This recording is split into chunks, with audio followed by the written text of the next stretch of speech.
dituduh majikan sampai polisi pun datang ke rumah majikan untuk membuktikan tuduhan majikan atas pencurian. Nih Mbak TKW Taiwan ini, ada nggak yang ngalamin sama dengan Mbak ini?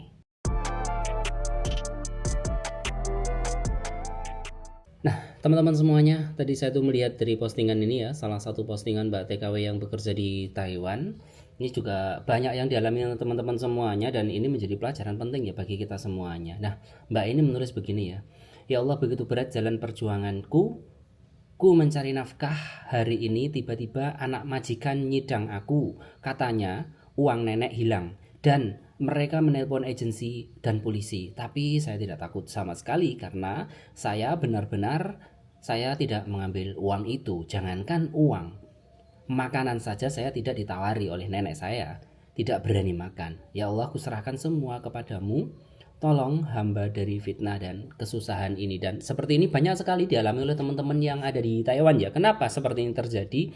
Biasanya itu kalau kita tinggalnya sama nenek, kemudian nenek ini biasanya demensia, banyak dia lupa naruh, lupa ini. Kalau mencari barang tidak ketemu, biasanya yang jadi sasaran itu ya kita atau teman-teman yang menjaganya, dan itu sering sekali terjadi. Bahkan karena hal seperti ini dan kita tidak bisa mungkin di rumah nggak ada CCTV atau apa, kita bisa jadi korban, kita bisa dikembalikan ke agensi, bahkan kita bisa dipulangkan ya. Nah, ini tuh pelajaran sekali. Jadi kalau di rumah majikan itu ada CCTV, sebenarnya itu menolong kita banget ya. Kejadian-kejadian seperti ini terutama nenek-nenek yang demensia. Ini tidak hanya satu ini ya, saya yang melihat itu.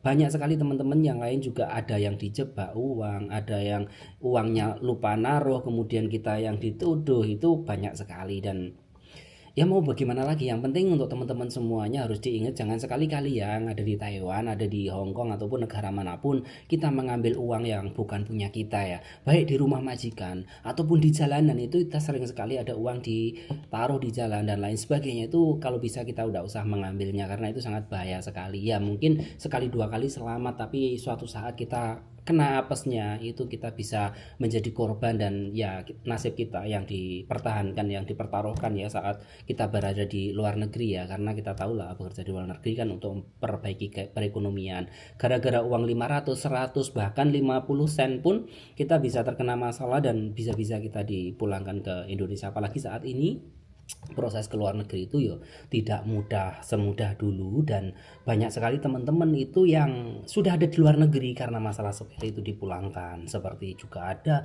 kemarin tuh tetangga saya juga ada yang dipulangkan dari luar negeri, baru 21 hari kerja di sana, akong yang dijaga meninggal, tiba-tiba dibelikan tiket dipulangkan ke Indonesia. Nah ini kalau kita tidak tahu aturan-aturan yang ada di luar negeri, aturan-aturan yang melindungi kita sering menjadi korban seperti ini. So untuk teman-teman semuanya, ingat kalau bukan barang kita jangan diambil. Dan untuk mbaknya ini, semoga karena nggak ada bukti, semoga tidak terbukti dan mbaknya juga diselamatkan, tetap bisa bekerja di Taiwan. Karena ya untuk memperbaiki perekonomian kita, kalau kita nggak seperti ini mau gimana lagi ya, karena bekerja di Indonesia pun gajinya tidak cukup untuk menghidupi keluarga kita, sedangkan suami-suami yang ada di Indonesia masih kesulitan mencari rezeki yang cukup untuk membiayai kita, anak kita, sekolah kita dan lain sebagainya.